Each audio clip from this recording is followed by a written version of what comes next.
ଖ୍ରୀଷ୍ଟରେ ମୋର ପ୍ରିୟ ବନ୍ଧୁଗଣ, ପ୍ରଭୁ ଯୀଶୁ ଖ୍ରୀଷ୍ଟଙ୍କ ନାମରେ ମୁଁ ଆପଣମାନଙ୍କୁ ସମସ୍ତଙ୍କୁ ମୋର ପ୍ରେମ ନମସ୍କାର ଜଣାଏ। ଆଜି ରବିବାର, ପ୍ରଭୁଙ୍କ ଦିନ, ଉପାସନାର ଦିନ। ଆଜି ଆମମାନଙ୍କର ଭାରତବର୍ଷ, ଓଡ଼ିଶା ତଥା କନ୍ଧମାଳ ଜିଲ୍ଲା ଲକଡାଉନର ପ୍ରାୟ 46 ଦିନ ବିତିଯାଇଛି। କରୋନା ଭୂତାଣୁ ସହିତ ଲଢ଼ିବା ଭିତରେ କେତେ ଯେ ନିରୀହ ଜନଜୀବନ ବିପଦର ସମ୍ମୁଖୀନ ହୋଇ ବଳି ପଡ଼ୁଛନ୍ତି ତାହା ଚିନ୍ତାର ବାହାରେ। ପ୍ରଥମରେ କଳକାରଖାନାରେ ତାଲା ବନ୍ଦ ଯୋଗୁଁ କର୍ମଜୀବୀମାନଙ୍କର ଖାଦ୍ୟପେୟର ଅଭାବ ସାଙ୍ଗକୁ ନିଜର ଭିଟାମାଟିକୁ ଫେରିବାର ଯେଉଁ ବ୍ୟଗ୍ର ଶହ ଶହ ଓ ହଜାର ହଜାର ମାଇଲ ଶିଶୁ, ଯୁବକ ଯୁବତୀ ଓ ବୃଦ୍ଧ ବୃଦ୍ଧାମାନେ ପାଦରେ, ସଡ଼କ ପଥରେ ଓ ରେଳପଥରେ ଚାଲି ଚାଲି ଯିବା ହୃଦୟ ବିଦାରକ ଦୃଶ୍ୟ। ପୁଣି ୟା ମଧ୍ୟରେ ଭୂତାଣୁର ସଂକ୍ରମଣ ଭୟରେ ସାମାଜିକ ଦୂରତ୍ୱ ରକ୍ଷା କରିବା, ଏସବୁ ବିଷୟ ଭାବିଲେ ପ୍ରତ୍ୟେକ ପରିସ୍ଥିତି କାହା ସହିତ ମେଳ ରହୁନାହିଁ। ଏ ସମସ୍ତ ଭିତରେ ମଣିଷର ଜୀବନ ଦୁର୍ବିସହ ହୋଇପଡ଼ିଛି। ମଣିଷର ମନ, ପ୍ରାଣ, ଶରୀର ଓ ଆତ୍ମାର ସମଷ୍ଟି ହେଉଛି ଜୀବନ। ଏ ଜୀବନକୁ ନେଇ ପ୍ରତ୍ୟେକ ପରିସ୍ଥିତି ସହିତ ମଣିଷ ସଂଘର୍ଷ କରିବାକୁ ପଡ଼ିଥାଏ। ସଂଘର୍ଷମୟ ଜୀବନର କଷଟି ପଥରରେ କଷି ହୋଇ ଏ ମଣିଷ ନିଜର ଜୀବନର ମୂଲ୍ୟବୋଧ ହରାଇ ସାରିଛି। ଈଶ୍ୱର ଜୀବନକୁ ଯେମିତି ଗଢ଼ିଛନ୍ତି, ମଣିଷ ସେହିପରି ଦେଖିନଥାଏ, ବରଂ ନିଜର ଦୃଷ୍ଟିକୋଣରେ ତାହା ଦେଖିଥାଏ। ଯଦି ଆପଣ ନିଜର ଜୀବନର ମୂଲ୍ୟକୁ ଜାଣନ୍ତି ନାହିଁ, ତେବେ ତାହାର ଉଦ୍ଦେଶ୍ୟକୁ ମଧ୍ୟ ଜାଣିପାରିବେ ନାହିଁ। ଜୀବନର ଉଦ୍ଦେଶ୍ୟ ଲକ୍ଷ୍ୟ ପଥରେ ଆଗେଇବା ପାଇଁ ପ୍ରେରଣା ଯୋଗାଇଥାଏ, ଉତ୍ସାହ ଦେଇଥାଏ, ଚରିତ୍ର ଗଠନରେ ସାହାଯ୍ୟ କରିଥାଏ, ମୂଲ୍ୟ ନିରୂପଣ କରିବାରେ ମଧ୍ୟ ସାହାଯ୍ୟ କରିଥାଏ। ଜୀବନର ପ୍ରକୃତ ଅର୍ଥ ଶୈତାନ ମନୁଷ୍ୟର ଆଢୁଆଳରେ ରଖିଛି, ଯଦ୍ୱାରା ପୃଥିବୀରେ ଜନ୍ମ, ଖାଇବା ପିଇବା ଓ ସୁଖରେ ବାସ କରିବା ଇତ୍ୟାଦିକୁ ମଣିଷ ଜୀବନ ବୋଲି ଧରି ନେଇଛି। କିନ୍ତୁ ଜୀବନର ସଂଜ୍ଞା ତାଠାରୁ ବହୁତ ଅଲଗା ଅଟେ। ଜୀବନର ନିଷ୍ପତ୍ତି ଜାଗତିକ ମୂଲ୍ୟବୋଧ ଉପରେ ନିର୍ଭର କରେ ନାହିଁ, ବରଂ ଅନନ୍ତକାଳୀନ ମୂଲ୍ୟବୋଧ ଉପରେ ଆଧାରିତ ଅଟେ। ଜାଗତିକ ଉନ୍ନତି, ଲୋକପ୍ରିୟତା ଓ ସଫଳତା ଆମ ଜୀବନର ଲକ୍ଷ୍ୟ ବୋଲି ଭାବିବା ଏକ ମାରାତ୍ମକ ଭୁଲ। ପ୍ରଚୁର ଜୀବନ ସହିତ ଜାଗତିକ ପ୍ରଚୁରତାର କୌଣସି ସମ୍ପର୍କ ନାହିଁ। ଈଶ୍ୱରଙ୍କ ପ୍ରତି ବିଶ୍ୱସ୍ତ ହେଲେ ପ୍ରଭୁଙ୍କ କାର୍ଯ୍ୟରେ ସଫଳତା ପାଇବ, ତାହାର କୌଣସି ନିଶ୍ଚୟତା ନଥାଏ। ଯେପରି ପାଉଲ ପ୍ରଭୁଙ୍କର ଅତି ବିଶ୍ୱସ୍ତ ଥିଲେ, କିନ୍ତୁ ଜେଲ୍ ଦଣ୍ଡ ଓ ମୃତ୍ୟୁ ଭୋଗ କଲେ। ବାପ୍ତିଜକ ଯୋହନ ଜଣେ ଭାବବାଦୀ ଥିଲେ, ଶେଷରେ ତାଙ୍କର ମୁଣ୍ଡ କଟା ହୋଇଥିଲା। ଅନେକ ପ୍ରେରିତମାନେ, ଶିଷ୍ୟମାନେ ସୁସମାଚାର ପ୍ରଚାର ନିମନ୍ତେ ଶହୀଦ ହୋଇଥିଲେ। ସେମାନେ ସମସ୍ତ ବିଷୟ ସେମାନେ ହରାଇଛନ୍ତି। ଜଗତରେ ଦେଖାଇବା ପାଇଁ ପାଖରେ ସେମାନଙ୍କର କିଛି ନଥିଲା। ବିଶ୍ୱାସର ଅନେକ ଯୋଦ୍ଧାମାନେ ସମୃଦ୍ଧିଶାଳୀ ନୁହନ୍ତି, ଯାହା ଏବ୍ରୀ 11 ଅଧ୍ୟାୟରେ ଲେଖାଯାଇଛି। ଆପଣଙ୍କର ସମ୍ପୂର୍ଣ୍ଣ ଜୀବନ କାହାଣୀ ଏ ଜଗତର ସମୟ ମଧ୍ୟରେ କହିପାରିବେ ନାହିଁ। ଆପଣଙ୍କର ଯାହା ଏ ଜଗତ ପାରି ହେଇ ଆଉ ଏକ ସ୍ଥାନକୁ ଯିବାକୁ ପଡ଼େ। ଆପଣଙ୍କର ଯାତ୍ରା ଏ ଜଗତ ପାରି ହେଇ ଆଉ ଏକ ସ୍ଥାନକୁ ଯିବାକୁ ପଡ଼ିଥାଏ। ମୃତ୍ୟୁ ପରେ ଆପଣ ଘର ଛାଡ଼ି ଚାଲି ଯାଆନ୍ତି ନାହିଁ, ବରଂ ଘରକୁ ଫେରି ଆସନ୍ତି। ଆପଣ ଏ ଜଗତର ପୂର୍ଣ୍ଣ ମାତ୍ରାରେ ପରିତୃପ୍ତ ହୋଇପାରିବେ ନାହିଁ, କାରଣ ଆପଣ ଆହୁରି ଅଧିକ ବିଷୟ ନିମନ୍ତେ ନିର୍ମିତ ହୋଇଅଛନ୍ତି। ଏଠାରେ ବହୁତ ଆନନ୍ଦ ପାଇପାରନ୍ତି, କିନ୍ତୁ ଈଶ୍ୱର ଯେଉଁ ଆନନ୍ଦ ପାଇଁ ଯୋଜନା କରିଛନ୍ତି, ତା ତୁଳନାରେ ବର୍ତ୍ତମାନର ଆନନ୍ଦ କିଛି ନୁହେଁ। ପରମେଶ୍ୱର ଜୀବନର ସୃଷ୍ଟିକର୍ତ୍ତା, ଯାହା ଆଦି 2 ପର୍ବ 7 ପଦରେ ଲେଖାଯାଏ। ଧୂଳିରୁ ନିର୍ମାଣ କରିଅଛନ୍ତି, ନାସିକାରେ ପ୍ରାଣବାୟୁ ଫୁଙ୍କିଛନ୍ତି, ମନୁଷ୍ୟକୁ ଜୀବନ ଦାନ କରିଛନ୍ତି। ଜଗତରେ ପାପର ପଦାର୍ପଣ ପୂର୍ବରୁ ପାର୍ଥିବ କିମ୍ବା ଆଧ୍ୟାତ୍ମିକ ବୋଲି କିଛି ପ୍ରଭେଦ ନଥିଲା। ପାପ ପ୍ରବେଶ କରି ଈଶ୍ୱରଙ୍କ ଠାରୁ ପ୍ରକୃତିକୁ ଅର୍ଥାତ୍ ପାର୍ଥିବ ଜଗତକୁ ଅଲଗା କରି ଶୈତାନ ନିଜ ଅକ୍ତିଆରକୁ ନେଇଯାଇଛି। ମଣିଷ ଜୀବନକୁ ବିଚ୍ଛେଦ ହୋଇଥିବା ପୃଥିବୀ ସହିତ ଯୋଡ଼ି ଦେଇ ନିଜେ ରାଜତ୍ୱ କରୁଅଛି, ଅର୍ଥାତ୍ ମଣିଷର ବହୁମୂଲ୍ୟ ଜୀବନକୁ ଈଶ୍ୱରଙ୍କ ଠାରୁ ଅଲଗା କରିଦେଇଛି। ଜୀବନ ସହିତ ସଂଶ୍ଳିଷ୍ଟ ଥିବା ଧାର୍ମିକତା, ଶାନ୍ତି ଓ ଆନନ୍ଦ संपूर्ण पृथक कर दे आध्यात्मिक मूल्यबोध को मनीष ठारू अलगा कर देइछि। जीवनटा पार्थिव हो जाइछि। एई पार्थिव जीवन रे थाई मनीष पुणी ए सबु शांति आनंद खोजिबारे लागिछि विभिन्न धर्म कर्म माध्यम रे। मनीष जीवनर सृष्टि केमिति हेला एहार आलोचना मु करिबा पई चाहे नाही, कारण विभिन्न शास्त्र गुड़िकर विभिन्न प्रकार मत रही। वास्तवता को छाड़ी विवाद भितर को जीवा पाई मु चाहे नाही, किंतु मनीष जीवन जे वास्तव ताहा जेकोसी धर्मशास्त्र अचिरे स्वीकार करि थाए। मनीष जीवन सत्य शांति दया प्रेम और अहिंसा इत्यादि ए सबु को नहीं मनीष सहित बंची रही। उक्त सकल अभ्यास करिबा द्वारा मनीष जीवन संतुष्ट लाभ करि थाए। ए समस्त गुण मानविकता और विवेकगत विचार आधार रे पर्यवेसित अटे। एपरिकी मनुष्य जीवन ए सबुर पालन भितरे ईश्वरत्व लाभ करा जाई पारिबो बोली निश्चित बोध होई जाइछि, जद्वारा मनर परिकल्पना अनुजाई विभिन्न गुण संपन्न सादृश्य अर्थात यथाक्रमे धन पराक्रम ज्ञान बा पांडित्य रूप गुड़ी को पूजा उपासना करि थाए। मनीष जीवन एतिकिरे ही सीमित हो जाइछि। परमेश्वर प्रकृति को समतुल्य रक्षा करिबा पाई आलुओरु अंधारु को अलगा कले, किंतु मनीष जीवन शैतानर सहायतारे अंधकार को नहीं राजत्व निमंते अख्तियार करी जेपरी मंद कार्य गुड़ी से जारी रखि पारिबो। 6 दिन समस्त कार्य समाप्त करी सृष्टिर प्रत्येक कार्य को उत्तम बोली परमेश्वर घोषणा करिसंती, किंतु मनीष जीवन ताहार विपरीत कार्य को अर्थात मंद कार्य को आपणे नेइछि। एहिपरि मनीष निजर जीवन को सृष्टिकर्तांक ठारू पृथक रखी बा जगत और पृथ्वी सहित सामंजस्य स्थापन करी चली आसुअछि। एहा ही जीवन बोली मनीष जीवन विचार करुअछि। किंतु सृष्टिकर्तांक केतोटी मौलिक विषय अर्थात सत्पाधिकार को मनीष भेद करिबा निमंते ए पर्यंत ए जगतरे ज्ञान पाई पारि नाही, जहाँकि मृत्तिका अग्नि वायु जल इत्यादि बरम तहि उपरे निजर आविष्कार और भावना को जाहिर करि रखिछि। एमिति केतोटी मौलिक सत्पाधिकार को आखि आगरे रखी मनीष जीवनर परवर्ती स्थिति निश्चय रहिछि बोली निश्चित होई किछि किछि धर्मर अनुसरण करि चली आसिछि। एही धर्मगुड़िकर स्रष्टा माने मध्य ठीक सेमिति अटंती। मनीषर दृष्टिकोण रे जीवनर अर्थ शांति आनंद प्रेम अहिंसा इत्यादिर समष्टि बोली विवेचना करा जाई थाए, किंतु जीवन ताठारू बहुत उच्चतर अटे। मनुष्य निजर सामर्थ्य अनुसारे शांति प्राप्ति निमंते अनेक पारिपार्श्विक प्रतिकूल परिस्थिति को भेद करी सही जगार पहुंची थाए, जद्वारा निजर पारिपार्श्विक परिस्थिति उपरे सही शांतिर वातावरण निर्भर करे। कौनसी कारणवशत परिस्थिति बिगाड़ी जाए तेबे मनीष जीवन दुर्विषह होई पड़े, शांति क्षणके मात्र उभेई जाई थाए। किंतु शांति ईश्वर दत्त अटे। जेकोसी प्रतिकूल अथवा अनुकूल तथा पारिपार्श्विक परिस्थिति उपरे ताहा पर्यवेसित नुहे बा शांति ता उपरे निर्भर करे नाही। रोजगार संचय और स्वास्थ्य जनित भित्तिभूमि उपरे आनंदमय जीवन निर्भर करि थाए।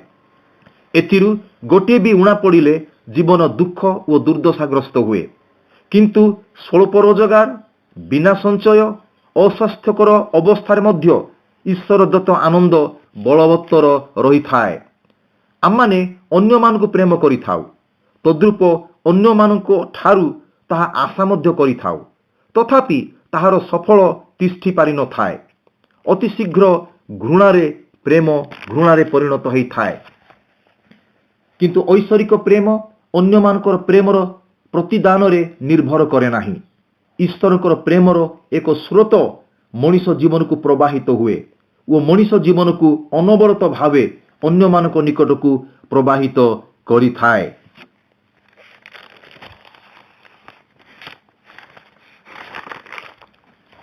तेबे ए पार्थिव जीवन को आमाने कौन बोली भाबुचु ବା ଈଶ୍ୱର ଏ ପାର୍ଥିବ ଜୀବନକୁ କୋଉ ପ୍ରକାର ଭାବରେ ନିଜର ଶାସ୍ତ୍ରରେ ଲିପିବଦ୍ଧ କରିଅଛନ୍ତି। ଆମମାନଙ୍କର ଜୀବନ ସ୍ୱପ୍ନ ତୁଲ୍ୟ, ଉଡ଼ିଯିବ ଆଉ ଦେଖାଯିବ ନାହିଁ। ଆୟୁବ 20 ପର୍ବ ତାର 8 ପଦରେ ଲେଖାଯାଇଛି। ପୃଥିବୀରେ ଆମମାନଙ୍କର ଦିନ ଛାୟା ତୁଲ୍ୟ ଓ ସ୍ଥାୟିତ୍ୱ ତାହାର କିଛି ନାହିଁ, ଯାହା ପ୍ରଥମ ବଂଶାବଳୀ 29 ପର୍ବ ତାର 5 ପଦରେ ଲେଖାଯାଇଛି। ଆୟୁବ 7 ପର୍ବ 9 ପଦରେ ମେଘ ଯେପରି କ୍ଷୟ ପାଇ ଅନ୍ତର୍ହିତ ହୁଏ, ସେହିପରି ସେ ପାତାଳକୁ ଓହ୍ଲେଇଯାଏ, ଆଉ ସେ ଉଠି ଆସିବ ନାହିଁ। ସେ ପୁଷ୍ପତୁଲ୍ୟ ପ୍ରସ୍ଫୁଟିତ ହୋଇ କଟାଯାଏ। ଆୟୁବ 14 ପର୍ବ ତାର 2 ପଦରେ ମଧ୍ୟ ଲେଖାଯାଏ। ଏବଂ ଯାକୁବ 4 ପର୍ବ 14 ପଦରେ ଲେଖାଯାଏ, ତୁମ୍ଭମାନଙ୍କର ଜୀବନ କ୍ଷଣକେ ଦୃଶ୍ୟ ହୋଇ ଅଦୃଶ୍ୟ ହୁଏ, ଯେଉଁ ବାଷ୍ପ ତୁମ୍ଭେମାନେ ତ ତାହା ସଦୃଶ୍ୟ। ପ୍ରଥମ ପିତର 1 ପର୍ବ 24 ପଦରେ ଲେଖାଯାଏ, ସମସ୍ତ ମର୍ତ୍ତ୍ୟ ତୃଣତୁଲ୍ୟ, ତାହାର ସମସ୍ତ ଶୋଭା ତୃଣର ପୁଷ୍ପ ସଦୃଶ୍ୟ। ତୃଣ ଶୁଖିଯାଏ ଆଉ ଫୁଲ ଝଡ଼ି ପଡ଼େ। ପାର୍ଥିବ ଜୀବନ ଉପରେ ଜ୍ଞାନୀ ସଲୋମନ କେତୋଟି ମତ ନିଜର ବାକ୍ୟରେ ସେ ଦେଇଛନ୍ତି। ଉପଦେଶକ 6 ପର୍ବ 12 ପଦରେ ଲେଖାଯାଏ, ମଣିଷ ଜୀବନ ଅସାର, ମଣିଷ ଜୀବନ ସୀମିତ, ଈଶ୍ୱର ତାର ସୀମା ନିରୂପଣ କରିଅଛନ୍ତି। ଆୟୁବ 7 ପର୍ବ 1 ପଦ ଏବଂ ଆୟୁବ 14 ପର୍ବ 5 ପଦରେ ଲେଖାଯାଏ।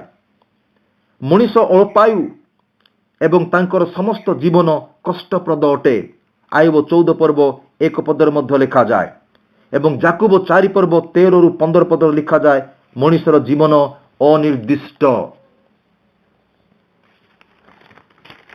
ତେବେ ଈଶ୍ୱର ଦତ୍ତ ଆମମାନଙ୍କର ଆତ୍ମିକ ଜୀବନ କ'ଣ ଅଟେ?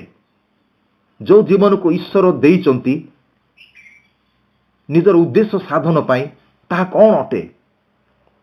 ପରମେଶ୍ୱର ଜୀବନର ରଚନାକାରୀ, ଅର୍ଥାତ୍ ପିତା ପରମେଶ୍ୱର, ସ୍ରଷ୍ଟା ଖ୍ରୀଷ୍ଟ ପ୍ରଭୁ ଯୀଶୁ ଖ୍ରୀଷ୍ଟ ଏବଂ ପବିତ୍ର ଆତ୍ମା, ଏହି ତ୍ରିତ୍ବ ପରମେଶ୍ୱର ମଣିଷ ଜୀବନର ରଚନାକାରୀ ବା ମଣିଷ ଜୀବନର ସ୍ରଷ୍ଟାକାରୀ, ଯାହା ଗୀତ ସଂହିତା 36 ପର୍ବ 9 ପଦ, କଲୋସୀ 2 ପର୍ବ 13 ପଦ, ଜହନ 5 ପର୍ବ 20 ଏବଂ 25, ରୋମୀ 8 ପର୍ବ 9ରୁ 13 ଏବଂ ପୁରାତନ ନିୟମର ଜିହିଜିକେଲ୍ 37 ପର୍ବ 14 ପଦରେ ମଧ୍ୟ ଲେଖାଯାଏ।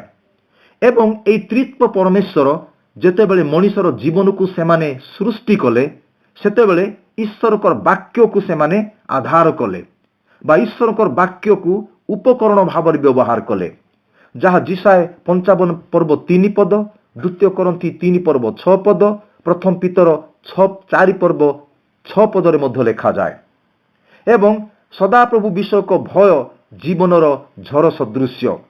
ଯେତେବେଳେ ପରମେଶ୍ୱର ଜୀବନକୁ ତିଆରି କଲେ, ସେତେବେଳେ ସେ ନିଜ ହୃଦୟର ଝଡ଼ ମଣିଷ ଜୀବନ ସହିତ ଝଡ଼ ସହିତ ସଂଯୁକ୍ତ କଲେ, ଯଦ୍ୱାରା ମଣିଷର ପରମେଶ୍ୱରଙ୍କର ଜୀବନର ହୃଦୟର ସମସ୍ତ ଗୁଣ, ସମସ୍ତ ସଂକଳ୍ପ, ସମସ୍ତ ଆନନ୍ଦ, ସମସ୍ତ ଶାନ୍ତି, ସମସ୍ତ ଧାର୍ମିକତା ମଣିଷର ହୃଦୟ ସହିତ, ମଣିଷର ହୃଦୟକୁ ପ୍ରବାହିତ ହେବ, ତାଙ୍କ ସହିତ ସଂଯୋଗ ସ୍ଥାପନ କରିପାରିବ।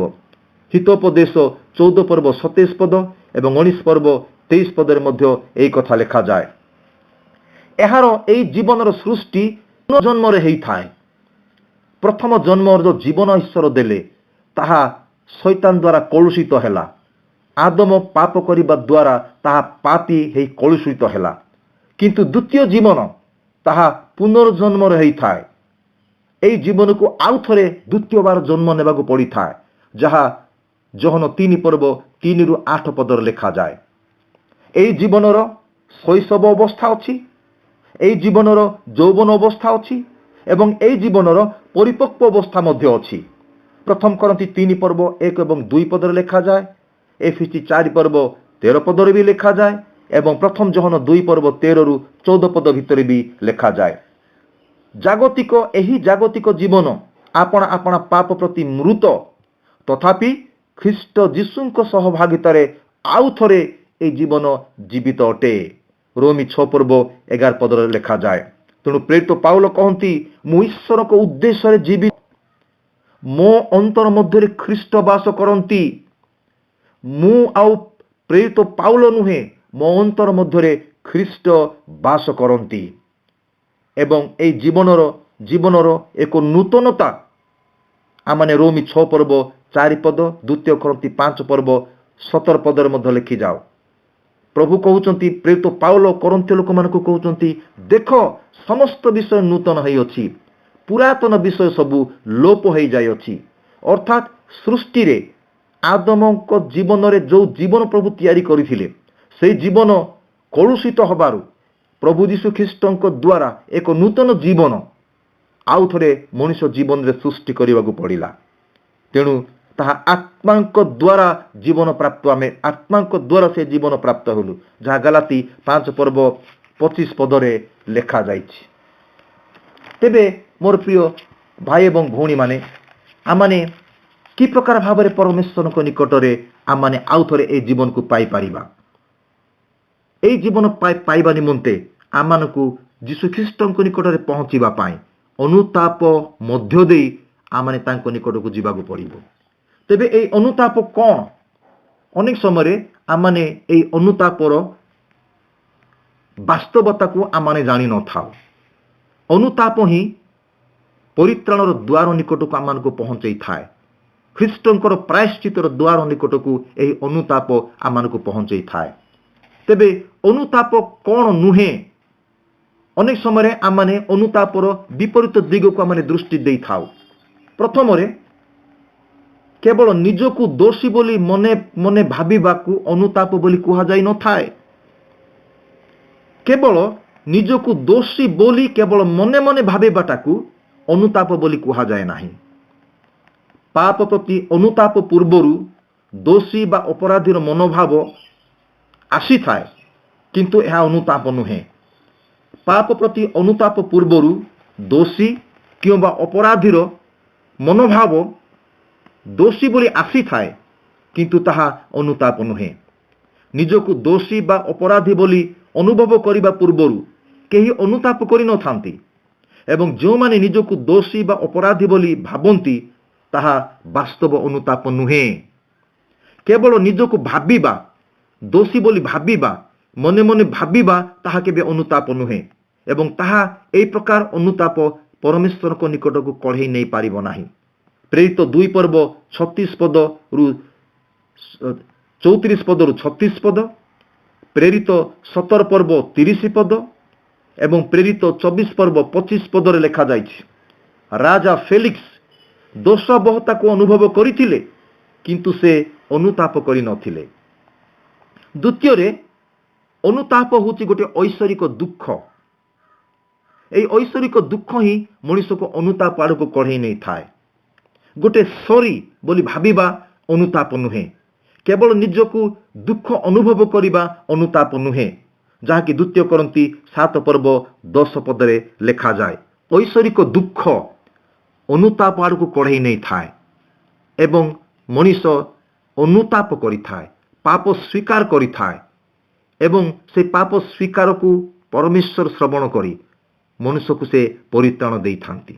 ଏହି ପାପ ସ୍ୱୀକାର ଭିତରେ ଈଶ୍ୱରଙ୍କର ବାକ୍ୟକୁ ଶୁଣିବା, ଈଶ୍ୱରଙ୍କର ବାକ୍ୟକୁ ନିଜ ଜୀବନରେ ଗ୍ରହଣ କରିବା, ବିଶ୍ୱାସ କରିବା, ହୃଦୟ ଭିତରେ ବିଶ୍ୱାସ କରିବା ଏବଂ ମୁଖରେ ପ୍ରଭୁ ବୋଲି ସ୍ୱୀକାର କରିବାର ଏହି ପ୍ରଣାଳୀରେ ହିଁ ପରିତ୍ରାଣ ମଣିଷକୁ ମିଳିଥାଏ। ତୃତୀୟରେ, ଉତ୍ତମ ବ୍ୟକ୍ତି ନିମନ୍ତେ ଚେଷ୍ଟା କରିବା ଅନୁତାପ ନୁହେଁ। ଅନେକ ସମୟରେ ଆମେ ଭଲ ମଣିଷ ହେବା ପାଇଁ ଚେଷ୍ଟା କରିଥାଉ, ତାହା ଅନୁତାପ ନୁହେଁ। ନିଜର ଉଦ୍ୟମ ଦ୍ୱାରା ଅନୁତାପ ନିମନ୍ତେ ଚେଷ୍ଟା କେବଳ ଆତ୍ମଧାର୍ମିକତାର ମୂଳ ହୋଇଥାଏ।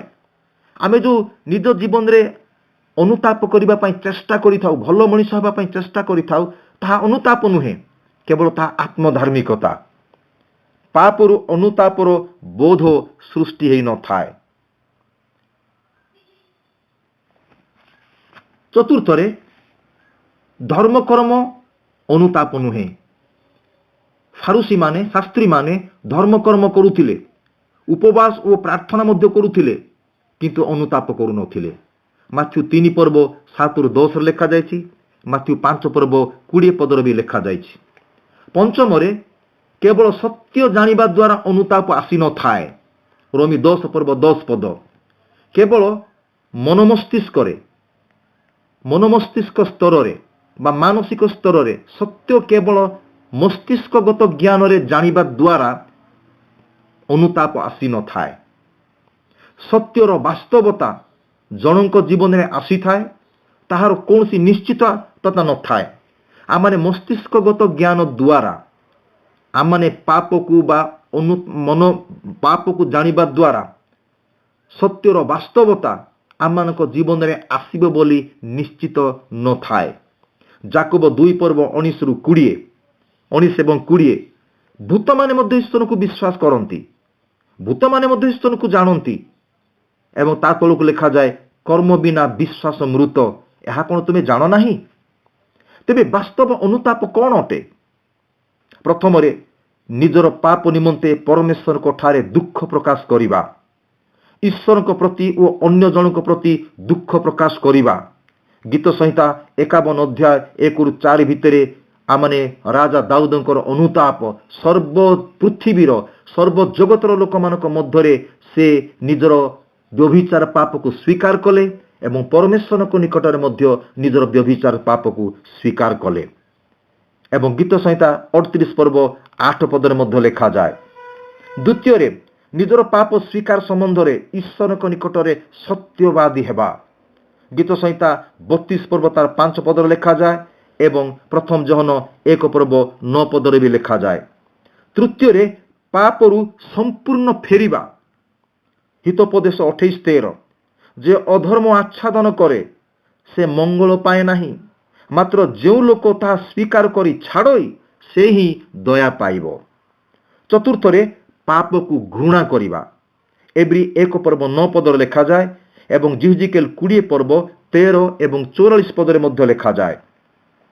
ପଞ୍ଚମରେ ବାସ୍ତବତା ସମ୍ଭବତଃ ଅନ୍ୟମାନଙ୍କୁ ମଧ୍ୟ ଆମମାନେ କିଛି ଫେରେଇ ଦେବା। ଯାହା ବିରୁଦ୍ଧରେ ଆମମାନେ ଭୁଲ କରିଛୁ ତାକୁ କ୍ଷମା ମାଗିବା, ଯାହାର କିଛି ନେଇଛୁ ତାକୁ ଫେରେଇ ଦେବା। ଲୁକ 19:8, ପୁରାତନ ନିୟମର ଲେବୀ 6:1-7 ଭିତରେ ଲେଖାଯାଏ। ଅନୁତାପ ସହିତ ସଂଶ୍ଳିଷ୍ଟ ରହିଥିବା କେତୋଟି ବିଷୟ। ପାପରୁ ଫେରିବା। ଗାଲାତି 5:19 ଏବଂ 20, ଏଫେସୀ 5:5। ପାପମୟ ଜଗତରୁ ଫେରିବା। ପ୍ରଥମ ଜହନ 2:15 ଏବଂ ଯାକୋବ 4:4 ମଧ୍ୟ ତଦ୍ରୂପ ଲେଖାଯାଏ। ତୃତୀୟରେ ଶୈତାନ ଠାରୁ ଫେରିବା। ପ୍ରେରିତ 26:18 ଲେଖାଯାଏ। ପରମେଶ୍ୱରଙ୍କ ନିକଟକୁ ଫେରି ଆସିବା। ଜିଖରୀୟ 1:3 ଲେଖାଯାଏ। ଏବଂ ସମୁଚିତ ଜୀବନ ନିମନ୍ତେ ବଞ୍ଚିବା ନିମନ୍ତେ ଫେରିବା। ରୋମୀ 6:13 ଲେଖାଯାଏ। ମୋର ପ୍ରିୟ ବନ୍ଧୁଗଣ, ପ୍ରଭୁ ଆମମାନଙ୍କୁ ଏହି ଜଗତ ମଧ୍ୟରେ ଏକ ଜୀବନ ଦେଇଛନ୍ତି।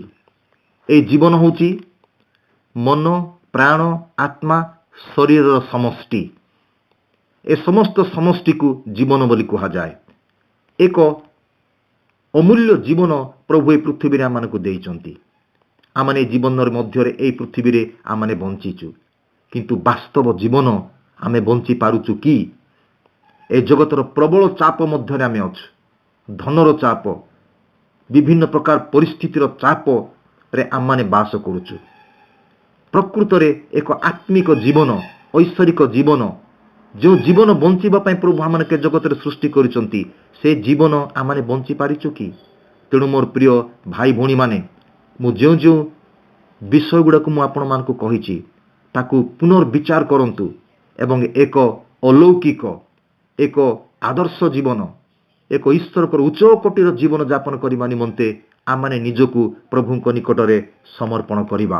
ପ୍ରଭୁ ଆପଣମାନଙ୍କୁ ଆଶୀର୍ବାଦ କରନ୍ତୁ। ଆମେନ୍।